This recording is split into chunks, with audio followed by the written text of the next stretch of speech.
Hello students, I welcome you all to this Wellup channel Wellup psychology. आज हम शुरू करने वाले हैं अपने क्लास 12 साइकोलॉजी के chapter 2 self and personality. Self का मतलब स्वयं या फिर खुद, हमको हिंदी में तो क्या मतलब है इसका पता ही है। सो बेसिकली आपके अपने बारे में क्या परसेप्शन है, कैसी सोच है, आप अपने आप के बारे में कैसे सोचते हो, क्या सोचते हो, आपको क्या लगता है आप ऐसे हो, आप वैसे हो, आपको ये चीज़ पसंद है, ये चीज़ ना पसंद है। It's all about self. तो आपके अपने खुद के बारे में जितनी भी नॉलेज है वो सब आएगा आपके सेल्फ के अंदर। लेकिन ऑन द अदर हैंड लोग आपके बारे में कैसे सोचते हैं, पर्सनालिटी यानी हमारे क्या क्या ट्रेड्स है, हमारे क्या क्या कैरेक्टरिस्टिक्स है, हम किन चीज़ों के लिए लोगों में जाने जाते हैं। जैसे आजकल सोशल मीडिया के ज़माने में एक कॉन्सेप्ट आता है पर्सनल ब्रांडिंग। तो आपकी पर्सनल ब्रांडिंग कैसी है, आपकी पर्सनालिटी कैसी है, लोग आपके बारे में क्या सोचते हैं, आपके पर्सनल ट्रेड्स क्या क्या है। पर्सनालिटी आप पर्सनल ट्रेड्स भी समझ सकते हैं, ट्रेड्स पता है ना, ट्रेड्स मतलब फीचर्स या फिर कैरेक्टर्स, तो वो सब आएगा आपकी पर्सनालिटी में। तो ये जो चैप्टर है हमें सिखाएगा कि हम कैसे अपने आप को जान सकते हैं एंड देन कैसे हमारी पर्सनालिटी बिल्ड होती है, कैसे पर्सनालिटी को बहुत सारी चीज़ें इन्फ्लुएंस करती हैं। ये सब चीज़ों के बारे में हम इस चैप्टर को पढ़ेंगे। इसके पहले हमने चैप्टर 1 कंप्लीट किया है। चैप्टर 1 में हमने पूरा चैप्टर कंप्लीट किया है। देन हमने एमसीक्यू क्वेश्चंस किया है, इंपॉर्टेंट क्वेश्चंस किया है, फिर रिव्यू क्वेश्चंस किया है, और आगे भी केस स्टडी बेस्ड और भी लेंदी क्वेश्चंस मैं करवाऊंगी। तो वो सब कुछ प्लेलिस्ट है चैनल में, आप देख सकते हो। और इस चैप्टर की ये जो नोट्स है बेटा, ये प्योरली एनसीईआरटी बेस्ड नोट्स हैं। तो अगर आपको चाहिए ये नोट्स, जाना पड़ेगा हमारा टेलीग्राम कम्युनिटी जिसका नाम है बिलफ्ट कम्युनिटी। डिस्क्रिप्शन में लिंक है, वहाँ से आप चैनल ज्वाइन करो, वहाँ पे मैं इस पीडीएफ को शेयर कर दूँगी। Okay, so you must have found yourself engaged in knowing and evaluating your own behavior and that of others। तो आपने अक्सर अपने बिहेवियर को भी इवेलुएट किया होगा, दूसरों के बिहेवियर को भी इवेलुएट किया होगा, जज किया होगा, एसेस किया होगा कि क्यों मैं ऐसे बिहेव करता हूँ, मैं क्यों ऐसे हूँ। वो गाना है ना, मैं ऐसा क्यों हूँ, मैं वैसा क्यों हूँ। तो उस तरीके से उसको ही आप ध्यान रखो। सेम एज आपने ये भी सोचा कि यार ये ऐसा क्यों है, ये ऐसा क्यों करता है, आपने दूसरों के बारे में भी सोचा होगा। फिर आपने देखा होगा कुछ सर्टेन सिचुएशन में आप एक तरीके से बिहेव करते जो कि दूसरों से अलग होता है। तो ये सब कुछ आप जब जानना चाहते हो कि आपके पास, आपने ये भी कभी सवाल पूछा होगा कि यार मेरे खुद के साथ रिलेशनशिप कैसे है, मेरे दूसरों के साथ रिलेशनशिप कैसे है।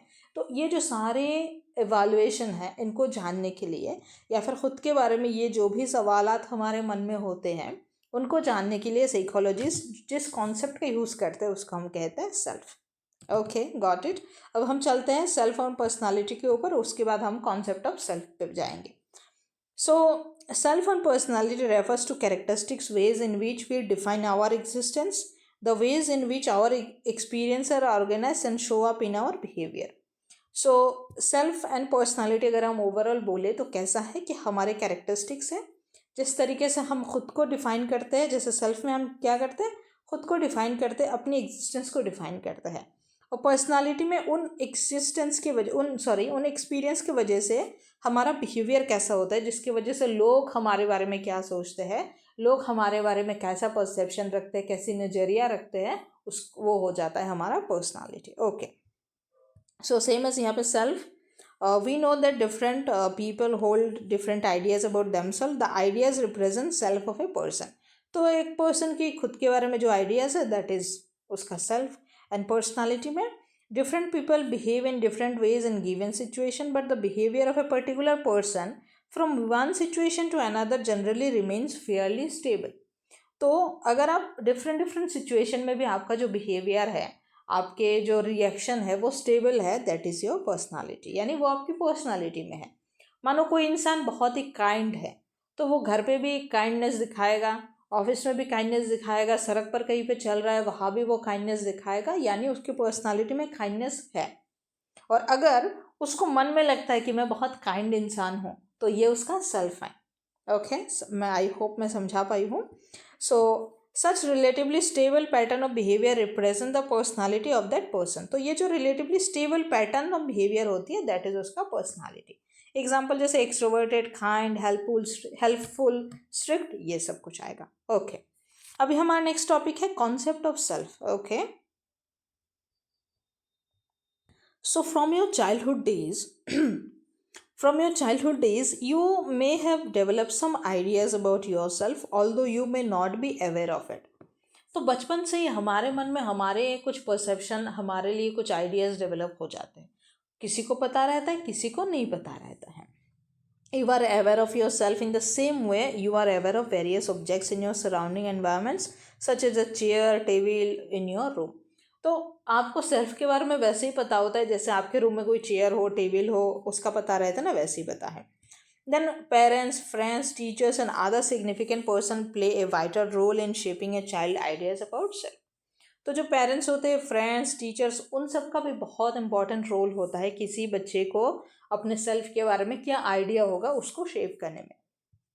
Our interaction with other people, our experiences and the meaning we give to them serve as the basis of our self. तो हमारी क्या इंटरेक्शन होती है दूसरों के साथ, किस तरीके से होता है, हमारा एक्सपीरियंस क्या है, और उन इंटरेक्शंस को, उन बातों को हम किस तरीके का मीनिंग देते हैं, दैट इज़ आवर सेल्फ का बेसिस होता है. उसके बेसिस पे हमारा सेल्फ का आइडिया बनता है.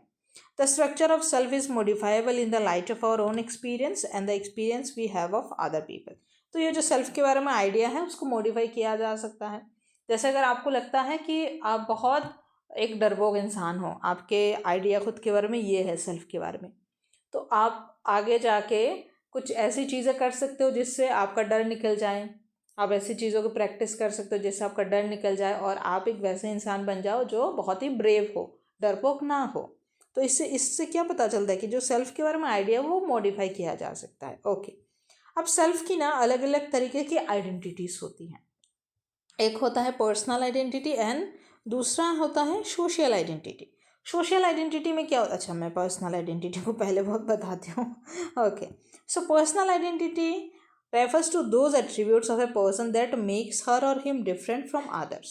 पर्सनल आइडेंटिटी मतलब कौन सी वैसी चीज़ है जो बिल्कुल उसके पर्सनल है, जिसकी वजह से वो मतलब खुद में खुद की उसकी पहचान है. That is his or her personal identity. Example से समझते हैं, आसान होगा. So when a person describe herself himself by telling his or her name, जैसे क्या मैं संजना हूँ, मैं करीम हूँ. जैसे आपका नाम हो सकता है क्या नाम लिया आपका, चलिए राहुल, आपका नाम राहुल है, मेरा नाम प्रेयसी है. तो जब मैं नाम से बोलती हूँ तो वो हमारी क्या होती हैं, हमारी पर्सनल चीज़ें होती है. मेरा नाम मेरा पर्सनल है. या फिर अगर मैं बोलूँगा बोलूँगा नहीं, मतलब अगर मैं बोलूँगी कि मेरे में ये कैरेक्टरिस्टिक्स है तो वो मेरा पर्सनल चीज़ हो गया. जैसे कि मैं ऑनेस्ट हूँ, हार्ड वर्किंग हूँ, या फिर मेरे में क्या पोटेंशियल है, क्या कैपेबिलिटीज़ है, क्या मैं सिंगर हूँ, मैं डांसर हूँ. जैसे मैं कहती हूँ मैं टीचर हूँ, तो मेरा टीचर होना मेरी पर्सनल आइडेंटिटी है, ये मेरी पर्सनल चीज़ है. तो अगर मैं पर्सनल जो भी ट्रेड्स है, जो भी पर्सनल चीज़ें हैं, जैसे किसी का नाम हो गया, किसी का कैरेक्टरिस्टिक्स, किसी का कैपेसिटी, उन सब चीज़ों से जब किसी को डिफाइन किया जाता है वो उसका पर्सनल आइडेंटिटी बनता है. या फिर किसी का बिलीव होता है, जैसे कोई गॉड में मानता है, कोई डेस्टिनी में मानता है, जैसे कोई आस्तिक होता है, नास्तिक होता है, तो वो भी किसी की पर्सनल चीज़ें होती हैं. शी और he is disclosing his or her personal identity. Okay, समझ में आ गई बात ना. एंड देन दूसरा है सोशल आइडेंटिटी. सोशल आइडेंटिटी वो है कि जिससे वो सोसाइटी में लिंक होता है ना, कल्चरल ग्रुप में या फिर सोशल ग्रुप से डिराइव किया जाता है उसकी वो आइडेंटिटी, और जिससे वो सोसाइटी के साथ रिलेटेड होता है ना. जैसे कोई इंसान कहता है कि मैं हिंदू हूँ, या फिर कोई कहेगा मैं मुस्लिम हूँ, या फिर मैं ब्राह्मण कम्युनिटी से बिलोंग करता हूँ, मैं आदिवासी कम्युनिटी से बिलोंग करती हूँ, फिर जैसे मैं नॉर्थ इंडियन हूँ, मैं साउथ इंडियन हूँ, उस तरीके की चीज़ है. तो जैसे हिंदू होना एक कम्युनिटी बेस्ड चीज़ है, एक कल्चरल चीज़ है, एक कम्युनिटी बेस्ड चीज़ है, एक रिलीजियस चीज़ है. तो वहाँ से उसका हिंदू होना उसकी सोसाइटी से आया है, तो वो उसकी सोशल आइडेंटिटी है. या फिर उसका ब्राह्मण होना उसकी कल्चरल या कम्युनिटी बेस्ड आइडेंटिटी है, तो वो उसकी सोशल आइडेंटिटी है. समझ में आ गई ना. जैसे एक बात यहाँ पे आप समझो एक एग्जांपल से. जैसे मैं ब्राह्मण हूँ अगर किसी ने कहा तो वो उसकी सोशल आइडेंटिटी है. लेकिन अगर किसी ने कहा कि मैं भगवान में नहीं मानता हूँ, वो उसकी पर्सनल आइडेंटिटी है, क्योंकि उसका ब्राह्मण होना उसका कम्युनिटी से आया है, उसका सोसाइटी की वजह से वो ब्राह्मण है, वो आदिवासी है, वो शूद्र है, जो भी है. लेकिन उसका भगवान में ना मानना वो उसकी पर्सनल चीज़ है ना. तो पर्सनल चीज़ों से आएगा पर्सनल आइडेंटिटी और सोसाइटल चीज़ों से आएगा social identity. As simple as that. मैंने शायद इसको ज़्यादा कॉम्प्लिकेट करके बोला, but it is as simple as that. नाम से ही पता चल गया होगा। Okay, so note, self is refers to the totality of an individual's conscious experiences, ideas, thoughts and feelings with regard to her self और हिमसेल्फ। तो अभी सेल्फ की अलग अलग आपकी डेफिनेशन आती रहेगी। तो पहले बोला ये चीज़ें, अभी हम बोलेंगे एक इंसान का टोटल कॉन्शियस एक्सपीरियंस, उसके साथ साथ उसके क्या क्या आइडियाज़ है, थॉट्स है, फीलिंग्स है, वो सब कुछ मिलाकर ही किसी इंसान का सेल्फ बनता है। ओके, अभी सेल्फ को हम दो तरीके से देख सकते हैं। एक बार तो होता है कि सेल्फ एज ए सब्जेक्ट होता है, सेल्फ एज ऑब्जेक्ट भी होता है। तो सेल्फ सब्जेक्ट ऑब्जेक्ट मतलब है क्या है? In former case self is describe as subject who does something, इसको पहले समझते हैं। And in latter case the subject describe as an object who gets affected. तो जब आप कुछ खुद से करते हो तब आप होते हो सब्जेक्ट, मतलब आप कुछ कर रहे हो, डज समथिंग, जो कुछ करता है वो सब्जेक्ट होता है। और जिसके साथ होता है वो होता है, जिसके साथ होता है वो हो जाता है ऑब्जेक्ट। यानी जैसे अभी हम सिचुएशन पकड़ ले, आप पढ़ रहे हो, तो इस मामले में आप क्या हो? आप सब्जेक्ट हो, क्योंकि आप खुद से कुछ कर रहे हो। समवन इज डूइंग समथिंग, तो आप पढ़ रहे हो, आप सब्जेक्ट हो। लेकिन मैं आपको पढ़ा रही हूँ, तो आपके साथ कुछ हो रहा है, मैं आपको पढ़ा रही हूँ, आपका कुछ इफेक्ट हो रहा है, अच्छा लग रहा है, बुरा लग रहा है, समझ आ रहा है, नहीं आ रहा है, तो उस टाइम पे आप ऑब्जेक्ट हो। तो समझ रखो, जब आपके साथ कुछ होता है तब आपको ऑब्जेक्ट के तौर पे देखेंगे, और जब आप कुछ खुद करते हो तब आप सब्जेक्ट होते हो। अब एग्जाम्पल देखते हैं, जैसे कि आई एम ए डांसर, तो मैं डांसर हूँ, मैं कुछ करता हूँ, मैं डांस करता हूँ, मैं डांसर हूँ, तो मैं क्या होऊंगा? मैं सब्जेक्ट होऊंगा। And on the other hand I am the one who easily gets hurt, तो मैं हर्ट हो जाती हूँ या हो जाता हूँ, यानी मेरे साथ कुछ होता है, तो अब मैं क्या होऊंगा? अब मैं होऊंगा object. Okay, good to go. Then हम सेल्फ के काइंड को देखते हैं। फिर वही बात है, जो पर्सनल और सोशल वाली बात है वही आ जाएगा इधर भी। Okay, so kinds of self में बहुत सारे काइंड्स होते हैं, जिसमें पर्सनल सेल्फ होता है in which one feels primarily concern with one self. तो प्राइमरीली खुद की कंसर्न होती है, खुद के बारे में सोचना होता है, और खुद की जो भी चीज़ें हैं, खुद के आइडियाज़, खुद के लिए बिलीव्स क्या है, खुद की थॉट्स क्या है, फीलिंग्स क्या, उन पे बेस्ड होती हैं, तो दैट इज़ पर्सनल सेल्फ। और सोसाइटल सेल्फ वही होता है जिसके इंटरेक्शन होती है, किस तरीके से? सोसाइटल इंटरेक्शन होता है जहाँ पे कौन सी चीज़ें इफेक्ट होती है, कोऑपरेशन आती है, यूनिटी, एफिलिएशन, सेक्रीफाइस, सपोर्ट और शेयरिंग, ये चीज़ें जहाँ पे इन्वॉल्व होती है वो हो जाएगा इंसान का सोशल सेल्फ। यानी किसी एक फेनोमेना में अगर कोई पर्सन सिर्फ प्राइमरीली खुद की चीज़ों के बारे में कंसर्न है तो वो पर्सनल सेल्फ कहलाएगा, और अगर वो सोसाइटल चीज़ों के बारे में कंसर्न है, वो कोऑपरेशन के बारे में कंसर्न है, वो लोगों के यूनिटी के बारे में, affiliation, sacrifice, support, sharing, then वो उसका सोशल सेल्फ हो जाएगा। This self values family and social relationship, hence it is also referred to as familial और relational होगा, relational self। ओके, तो क्योंकि ये फैमिली को वैल्यू करता है, दूसरों के साथ रिलेशन को वैल्यू करता है, तो हम सोशल सेल्फ को फैमिलियल सेल्फ या फिर रिलेशनल सेल्फ भी कह देते हैं। यहाँ तक सब कुछ क्लियर है? सो लेट्स मूव टू, अच्छा एक नोट भी पड़ा है हमारे पास, इसको भी देख लेते हैं। So finding out an individual self concept is not easy. किसी का सेल्फ कॉन्सेप्ट निकाल पाना इतना ईजी नहीं है। The most frequently used method involves asking the person about himself और हरसेल्फ। तो क्योंकि सेल्फ कॉन्सेप्ट निकालना ईजी नहीं होता, इसलिए कौन सा वो मेथड है जिसके थ्रू हम सेल्फ कॉन्सेप्ट निकालना वो आसान होता है, वो होता है उससे सवाल जवाब करके। आप किसी से जितना सवाल करोगे आप उसको उतना ही जान पाओगे।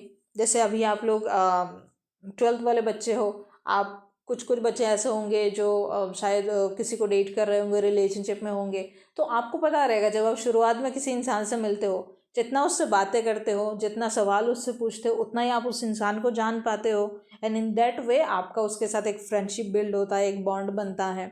तो इसी तरीके से तो आपका उसके बारे में जानना इज उसका सेल्फ कॉन्सेप्ट जानना है ना। Okay, so now our topic is cognitive and behavioural aspect of self. तो कॉग्निटिव का मतलब तो पता ही है बेटा, कॉग्निटिव का मतलब होता है जो मेंटल लेवल पे होती है। कॉग्निशन से आया है कॉग्निटिव। कॉग्निशन इज कि मेंटल लेवल पे जो भी चीज़ है, मेंटल प्रोसेस जो हमने 11th के चैप्टर 1 में पढ़े थे ना, वही चीज़ है। और बिहेवियरल तो आपको पता ही है किस तरीके से बिहेव कर रहा है, यानी जो हमारे कॉग्निशन है और जो हमारे बिहेवियर है, मतलब हमारे मेंटल लेवल पे जो भी चीज़ें होती हैं उससे क्या होती है, हमारा बिहेवियर जो है बहुत ज़्यादा इफेक्ट होता है। यानी कहते हैं ना, जो लोग जैसे सोचते हैं वैसे बिहेव करते हैं। समझ गए ना आप? तो वही चीज़ यहाँ पे भी है। सो कॉग्निटिव और बिहेवियरल एस्पेक्ट ऑफ सेल्फ में देखेंगे, the way we perceive our self and the ideas we hold about our competencies and attributes is called self concept. तो सेल्फ कॉन्सेप्ट क्या है भाई, कि हमारे बारे में जो भी हमारे आइडियाज़ है, जो भी हमारे कॉम्पिटेंसीज है और जो हमारे एट्रीब्यूट्स के बारे में हमारे आइडियाज़ है, that is our self concept. At a very general level the view of oneself is overall either positive और नेगेटिव। तो ये जो व्यू है पॉजिटिव भी हो सकता है, नेगेटिव भी हो सकता है। कोई किसी के बारे में, मतलब कोई इंसान अपने बारे में अच्छा भी सोच सकता है, बुरा भी सोच सकता है, वो उसकी अपनी अपनी श्रद्धा है। लेकिन किसी का अपने बारे में कैसे सोचना, किस तरीके से सोचना, उसके अपने कॉम्पिटेंसीज के बारे में पता होना, उसके एट्रीब्यूट्स के बारे, एट्रीब्यूट्स यानी क्या क्या कैपेसिटीज़ है, क्या क्या फीचर्स है, कैरेक्टरिस्टिक्स है, ये सब कुछ आएगा। तो इसमें पहला कॉन्सेप्ट है सेल्फ एस्टीम। देखो ये तीन चीज़ है, सेल्फ एस्टीम, सेल्फ एफिकेसी और बाद में एक चीज़ है सेल्फ रेगुलेशन। ओके, तो तीन चीज़ है, तीनों को हम आराम से देख लेते हैं एंड हम इसके बाद इस लेक्चर को एंड करेंगे। ओके, सेल्फ एस्टीम का क्या मतलब है भाई? देखो सेल्फ कॉन्सेप्ट पहले ही हमने बताया, वही चीज़ है। अभी सेल्फ एस्टीम क्या है? So a person who always make some judgment about our own value और worth, the value judgment of a person about her self और himself is called self esteem. यानी अपनी नज़र में वैल्यूएबल हो पाना, अपने नज़र में अपनी वैल्यू को जज कर पाना खुद से, इज़ आवर सेल्फ एस्टीम। आपने कई बार सुना होगा बहुत लोगों की सेल्फ एस्टीम बहुत कम होती है। तो सेल्फ एस्टीम क्या है? उसके नज़र में उसकी वैल्यू कितना है, वही उसका सेल्फ एस्टीम है। तो उसके नज़र में अगर उसकी वैल्यू गिर जाएगी तो उसका सेल्फ एस्टीम गिर जाएगा, उसके नज़र में अगर उसकी वैल्यू बढ़ जाएगी तो उसका सेल्फ एस्टीम बढ़ जाएगा। So self esteem is equal to इंसान का वैल्यू उसके नज़र में, उसका वैल्यू या फिर उसका जो ओर्थ है, that is his or her self esteem. Okay, so in order to assess self-esteem, we present a variety of statements to a person and ask him or her to indicate the extent to which those statements are true for her or him. तो self esteem को evaluate करने के लिए हम उसको set of questions देते हैं, statements देते हैं, और हम बोलते हैं कि आप ये आपके लिए कितना सही है या फिर कितना, मतलब कितना ट्रू है, कितना फॉल्स है, आप उसको मार्क करो। ओके, जैसे कि I am confident, I am good looking, I have good communication skills. तो ये सारी चीज़ें हैं, मानो तीन चीज़ें येस और नो में। तो हमने बोला येस कम्युनिकेशन स्किल है, मेरे को लगता है कि मैं बहुत कॉन्फिडेंट भी हूँ, मेरे को लगता है मैं बहुत गुड लुकिंग भी हूँ। तो ये सारी चीज़ें अगर हाई होगी, ट्रू होगी, तो उसका सेल्फ एस्टीम हाई होगा। ऑन द अदर हैंड अगर किसी को लगेगा नहीं मेरी तो कम्युनिकेशन स्किल बहुत भद्दा है, मैं तो बात ही नहीं कर पाता लोगों से, किसी को लगता है नहीं नहीं मैं तो कॉन्फिडेंट हूँ ही नहीं, मेरे से तो बात ही नहीं निकलती है लोगों के सामने, मैं तो लोगों के सामने जाता हूँ और नर्वस हो जाता हूँ, तो इससे पता चलेगा उसका सेल्फ एस्टीम कम है, क्योंकि उसके नज़र में उसकी कोई वैल्यू नहीं है। Okay, so studies indicate that by the age of 6 or 7 years children seem to have form self esteem at least 4 areas.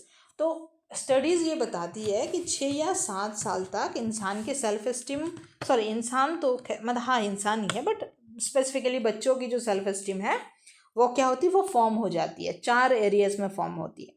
पहला तो है एकेडमिक कॉम्पिटेंस, उसको एकेडमिक्स के बारे में उसको अच्छा लगता है, बुरा लगता है, आता है नहीं आता है, एकेडमिकली वो कॉम्पिटेंट है या नहीं ये पता चल जाता है।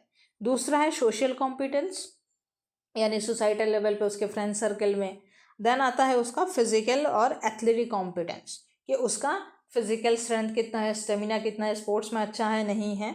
And then physical appearance which become more refined with age, और ये एज के साथ साथ और ज़्यादा रिफाइन होते जाता है। Self esteem shows a strong relationship with our everyday behaviour.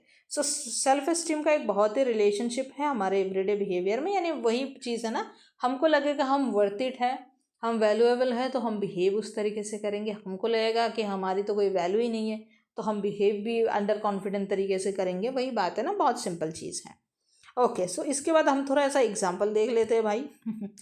So children with high academic self-esteem perform better in school than those with low academic self-esteem. जिनकी एकेडमिक कॉम्पिटेंस हाई होती है, एकेडमिक सेल्फ एस्टीम अच्छा होता है, वो of course अच्छा perform करेंगे, क्योंकि उनको पता है कि हमको एकेडमिक्स आता है, हम एकेडमिक्स में अच्छे हैं। और जो कि जिनकी सोशल सेल्फ एस्टीम हाई होती है वो लोग सोसाइटी में ज़्यादा घुल मिल पाते हैं, अपने जो फ्रेंड सर्कल है उसमें ज़्यादा घुल मिल पाते हैं, उनके जो पीयर्स है, जो फ्रेंड्स हैं, वो लोग इनको ज़्यादा लाइक करते हैं कंपेयर टू जिनकी लो सेल्फ एस्टीम है।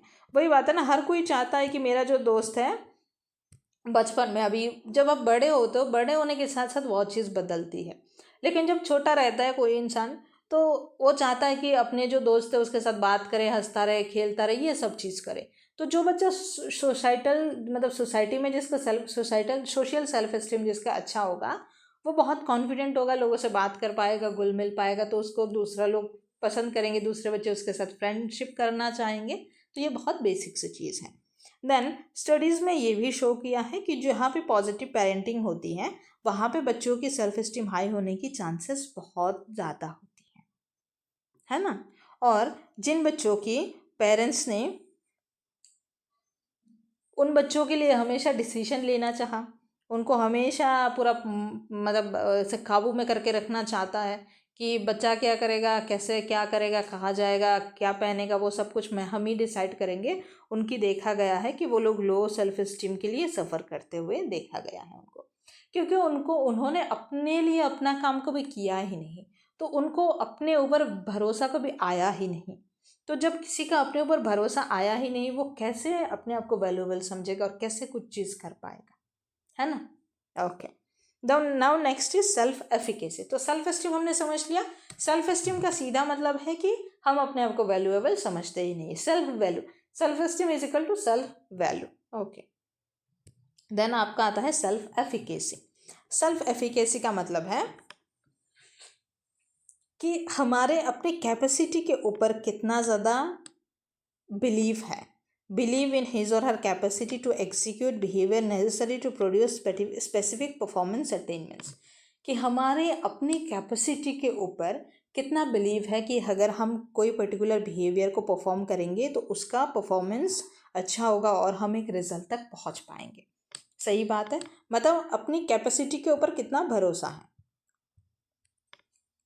ओके, जैसे कि आपको, अगर आप मैथ्स में बहुत अच्छे हो, आपको पता है कि आपकी न्यूमेरिकल स्किल बहुत अच्छी है, मैथ्स की स्किल बहुत अच्छी है, तो आपको पता रहेगा कि अगर कोई भी क्वेश्चन मैथ्स में आएगा या फिर मैं अगर मैथ्स पढ़ूंगा, अगर हायर स्टडीज़ में मैं मैथ्स को परस्यू करूंगा तो मैं अच्छा करूंगा इस फील्ड में, क्योंकि आपको आपकी जो मैथमेटिकल कैपेसिटी है, जो न्यूमेरिकल एबिलिटी है, उस पर आपको आपका भरोसा होगा, है ना।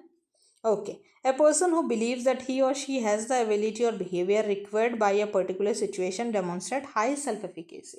तो अगर किसी को पता है कि किसी भी रिक्वायर्ड सिचुएशन में मेरा जिस तरीके का एबिलिटी चाहिए, जिस तरीके के बिहेवियर को परफॉर्म करना पड़ेगा, वो मैं कर सकता हूँ, वो एबिलिटी, वो कैपेसिटी मेरे पे है, तो उसका सेल्फ एफिकेसी बहुत ही हाई होगा। अभी ये जो सेल्फ एफिकेसी का जो कॉन्सेप्ट है, ये बंडूरा सोशल लर्निंग थ्योरी से आया है। ये बहुत इंपॉर्टेंट है, इसको आप बहुत ध्यान से पढ़ो। ओके, सो बंडूरा ने कहा that children and adults learn behaviour by observing and imitating others. People's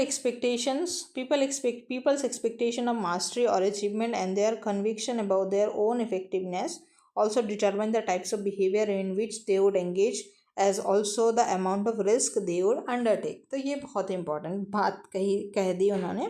तो इन्होंने कहा कि पहली चीज़ क्या कहा उन्होंने, कि जो बच्चे होते हैं और जो एडल्ट भी होते हैं, वो किसी चीज़ को अगर सीखते हैं, किसी पर्टिकुलर तरीके से बिहेव करना अगर सीखते हैं, तो वो मोस्टली लोगों को ऑब्जर्व करके या फिर लोगों को इमिटेट करके, मिमिक करके ही सीखते हैं।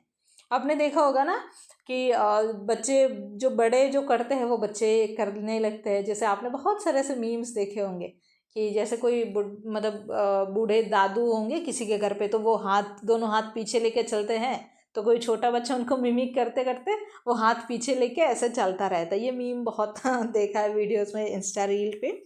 और एक चीज़ और उन्होंने कहा है कि अगर किसी को अपने इफ़ेक्टिवनेस के ऊपर जितना भरोसा होगा, अपनी मास्टरी या फिर अपनी कैपेसिटी के ऊपर जितना भरोसा होगा, वो उसी टाइप के एक्टिविटीज़ में एंगेज होंगे या फिर उसी तरीके के रिस्क वो लोग लेंगे, या फिर वहीं से पता चलेगा कि उनकी रिस्क लेने की कैपेसिटी कितनी है।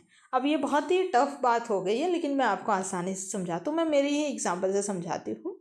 जैसे मैंने पहले कहा ना कि मैथ्स की स्किल है, तो मेरी मैथ्स की स्किल बहुत ख़राब है। मैं मैथ्स में बहुत ज़्यादा ही ख़राब हूँ। मेरे 10th में जब मैंने 10th का बोर्ड का रिज़ल्ट आया, सारे सब्जेक्ट्स में मेरे ए आए थे, बट मैथ्स में मेरा सी आया।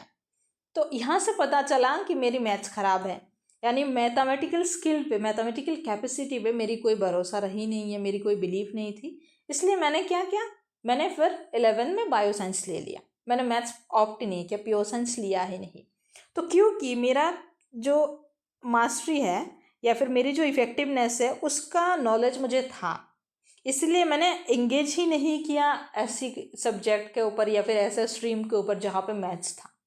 तो यही चीज़ उन्होंने कही है कि लोगों का अपनी इफ़ेक्टिवनेस, अपनी मास्टरी के ऊपर जितना भरोसा होगा उससे पता चलेगा कि वो लोग किस तरीके के एक्टिविटी में एंगेज करते हैं, या फिर वो लोग जिस तरीके के एक्टिविटीज़ में एंगेज करते हैं उससे ये भी पता चलेगा कि उनको अपनी कैपेसिटी के ऊपर कितना बिलीव है।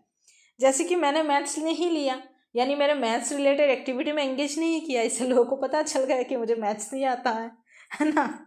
तो ये वाइस वर्सा के तौर पे आप देख सकते हो। Okay, so people with strong sense of self efficacy also feel less fearful. अरे भाई, आप लेस फेयरफुल ऑफकोर्स फील करोगे जब आपको पता चलेगा कि आपकी सेल्फ एफिकेसी हाई है, आपके स्किल के ऊपर आपको भरोसा होगा, तो आपको डर नहीं लगेगा, है ना। जैसे मेरी कम्युनिकेशन स्किल पे, स्पीकिंग स्किल पे, पब्लिक स्पीकिंग या फिर टीचिंग स्किल पे मुझे बहुत भरोसा है, इसलिए मैं हमेशा स्टेज वगैरह पे बोलना होता है, मैं डरती नहीं हूँ, क्योंकि मेरे को पता है ये मेरी सेल्फ एफिकेसी है। तो उसी तरीके से, लेकिन जहाँ पे मेरे को पता था कि मैथ्स नहीं आती है, तो वहाँ पे मैंने उस तरीके की एक्टिविटी में गई नहीं, क्योंकि वहाँ तो मुझे डर लगा, वहाँ तो मैं फेयरफुल थी। लेकिन जहाँ पे मेरी strong sense of self efficacy है वहाँ पे मैं लेस फेयरफुल हूँ। समझ गए ना। ओके, अब कोई बच्चे बोलेंगे हाँ आप अपनी बात बताते रहो। नहीं बेटा, बस समझाना था मुझे। People with high self efficacy, और क्या है कि जैसे पढ़ाते पढ़ाते पुरानी चीज़ें या स्कूल वाली चीज़ें याद आ जाती है तो मैं बता देती हूँ। So people with high self efficacy have been found to stop smoking and moment that decide to do so. तो जिनकी सेल्फ एफिकेसी हाई है, देखा गया है कि उन्होंने स्मोकिंग भी बंद कर दिया जब उन्होंने डिसाइड किया कि हम स्मोकिंग नहीं करेंगे। Okay, then our society, our parents and our positive experience can help the development of strong sense of efficacy.